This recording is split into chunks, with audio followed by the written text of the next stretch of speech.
And which I think got them when they were trying to get it released over here, they got in trouble with the MPAA, of course, because there's so much of like real, because I know, and they show a lot of penis throughout the entire. I'm sure I'm ruining this one fact, but I remember. So when I originally watched this movie, I had bought the Mexican version first, and it had all the scenes, whatever. And for some reason, like somebody bought me the American version, which had so many cutscenes, and I'm like, this like cuts from the movie. Like some of those scenes were like essential to what the story is, you know.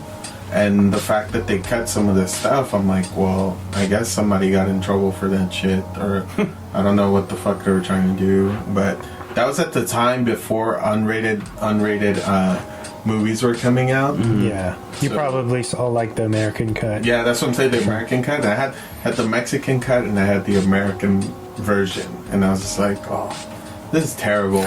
Totally tell it's different. Yeah. Totally ruined it. And then from now on, all I see is the original cut. And in Netflix, I know. I'm gonna say the one in Netflix is the original. Yeah. Okay. I think Roger Ebert talked shit about the MPAA, but like trying to censor this film, and he was like, "You guys should rise up and like." Stop them from messing with your vision, like your true vision, you know what I mean? Because he praised this shit. He really praised this. He really dug this one. Yeah. You know. Which weird because he's like a hard critic to please sometimes. Or R.I.P. He was picky. Yeah, but I mean, when you're a critic, you're supposed to be, you know. And this is, I feel like this is art house and right up a lot of critics' alleys, you know what I mean? People are gonna dig this. Not like casual moviegoers, maybe not so much, because it is a slow, like in a lot of ways, it's a slow burn. It's a really slow burn, yeah. And you know, I don't know. But apparently the American public liked it, so an American release. We're asking for it. So. You know why? Because they got your whole cast is like the attractive people, you know. You care about them because of how, you know what I mean? Like, because getting Diego was a big soap star at that time, and Gael had just done Amores Perros, and Maribel, I think, is a Spanish actress, which Maribel, I think, she came out in Pan's Labyrinth.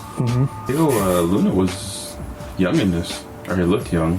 They must have been probably 20, 22. I'm just so used to the way he looked in Rogue One.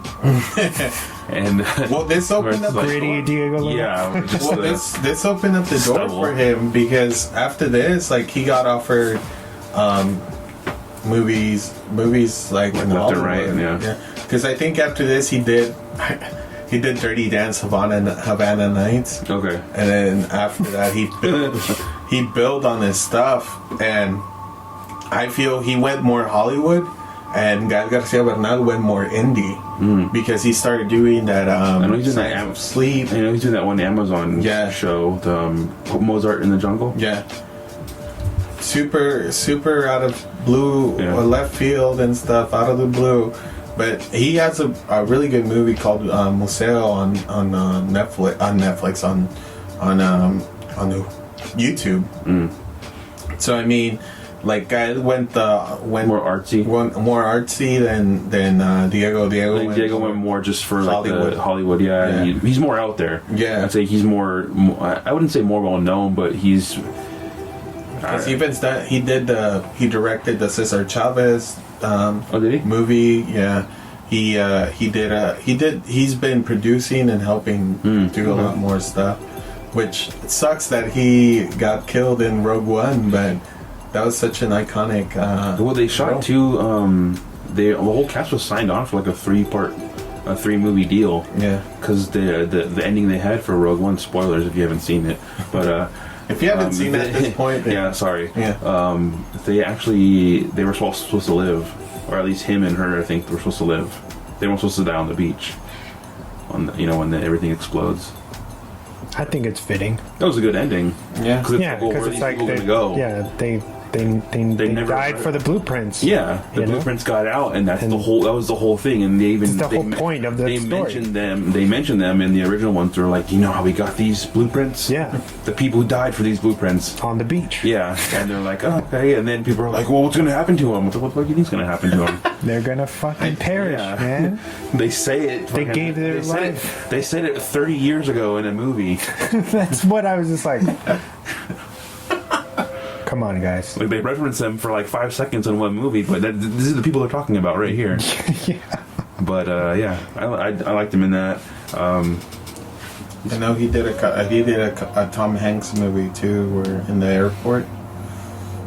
Forgot that. He was in Mel Gibson. The Terminal. The Terminal. Was it Terminal? Yeah, he was in the Terminal. Is that the one where he plays like some Russian guy who's like living in the airport? Airport, yeah. He can't. They won't let him leave or whatever. Yeah. With Michael Douglas's old wife. Yeah, I've never seen it, but it Catherine Zeta-Jones. That came out like early 2000s. Right? Yeah.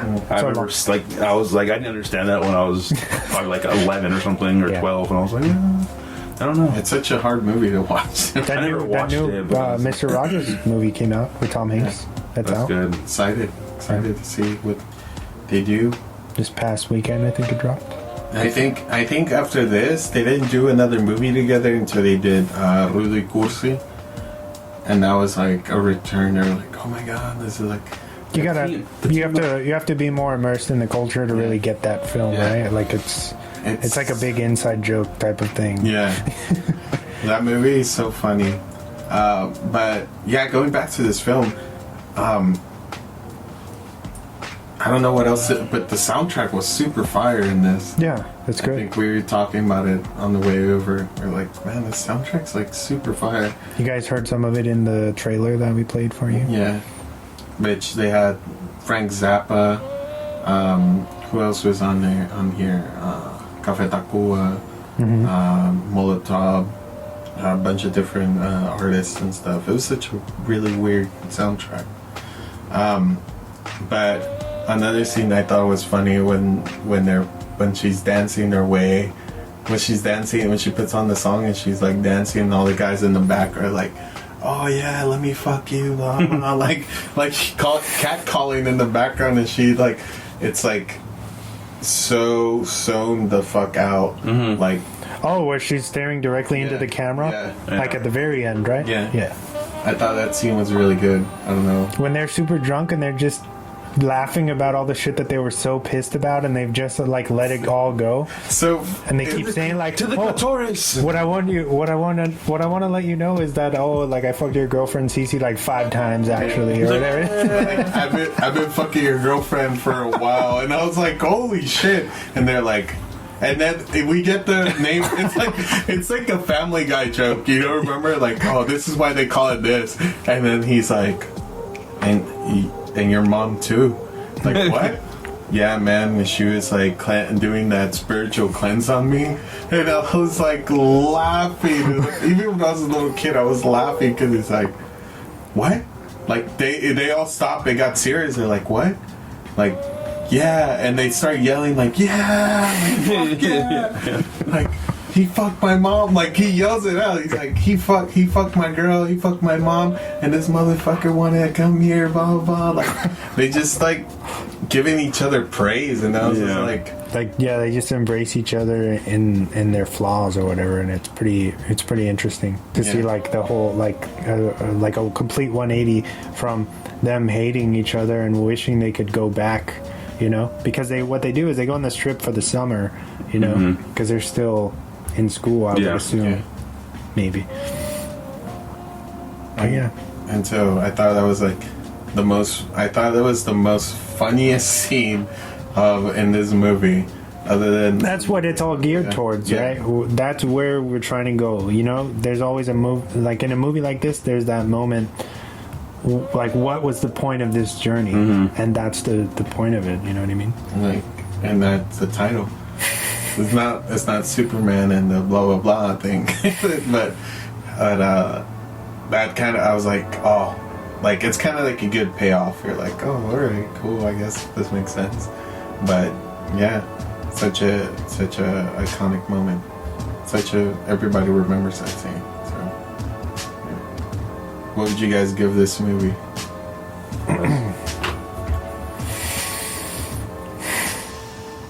Because it awakens some bad memories, probably.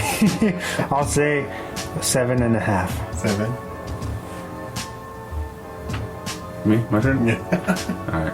I'll give it a 6. Oh. Rough. It was good, I liked it, but I don't know. I probably would never watch it again. Ever? Maybe. Maybe. The list I wanted to watch it, I guess, but... Did you watch it with her? No, I watched it at work. Oh, okay. Damn, they're gonna think you're on watching some softcore porn. Some HBO. Cinemax. After Dark. Spice. The Spice Channel. Hot Spice. What would you rate this? I don't want to sound biased, but I would give it a 9. Mm-hmm. Simply Because of your name. well, my name's attached to it too. But I want to give it. The reason I give it that is because the style it was filmed, and also like the unique narrative that was going on in the movie, just made me fall in love because there is a plot, but they don't follow it at times. Like it's just like you get bombarded with super little stories here and there. Yeah, I feel like much like how Amor Esperos feels. Yeah. That as they were shooting, they improvised things, and that comes across. But it feels nice. You know what I mean? It doesn't feel distracting. It all plays a part in the final product. You know what I mean? And I do think that this is a necessary. This is a milestone in not just Mexican cinema, but in cinema in general. Yeah. You know what I mean? It's a movie that you should probably watch at least once before you die. You know what I mean? Yeah, I do recommend this movie to see it. I know it's I mean, and I don't want to turn people off, but it's like it is a Spanish fucking film. I mean, and it's a hard watch sometimes because the stuff they have in there. It's raw. It's very raw with the sexual content, the drugs, the language, everything in there is like of that age, of that real, of that very time real. Frame. Yeah, of that time frame, and that's what I want to get across from people. Like when people ask me oh, I've never seen Tu Mama Tambien, should I watch it? I'm like, watch it because it really does speak of how another country differs from ours, and it makes you really appreciate some of this, not everything, but some of the stuff that we have and we take for granted every day, so it makes me appreciate some of the stuff that we have. And it's a cool little time capsule, you know what I mean? Because had they had the technology that we have now, when he was like, oh yeah, by the way, I fucked your girlfriend, then he would have called up his girlfriend and been like, what the fuck, bitch? We're broken up, you know what I mean? It would have totally changed. But because they don't have that luxury, it totally flips the script, you know what I mean? So you're getting this entirely different movie that you would have gotten now. Yeah. You know what I mean? So that makes it interesting in itself. Yeah. I mean, I would recommend this movie regardless of my 6 rating, but I mean, it just wasn't one of my top movies that I've seen. I could understand that. Yeah. But I would recommend to say someone to go check it out, see if you like it. It wasn't for me. Yeah. I enjoyed it, but it wasn't I'm not saying the 6 is that's a personal. I'm just saying I did enjoy it, but for me, I would rate that as a 6. It wasn't a movie that I'm like, oh damn, it's fucking wow. Yeah. It's no Con Air. I was just what was on IFC today?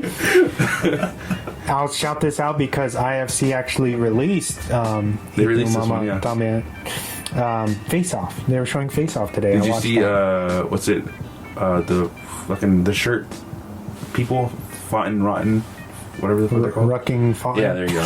I can never fucking remember that shit. It's fucking rotten backwards. But backwards, the 2 letters. Yeah. Everybody always looks at me crazy. They're doing a face-off. Oh, really? Shirt. I think it's them. With Meth Syndicate, maybe? I think so. Yeah. I think or something. Yeah, that makes sense. Shit, that's sick. Yeah. Face Off is wacky ass fucking movie, bro. Nick Cage kills it. I can eat an orange for hours.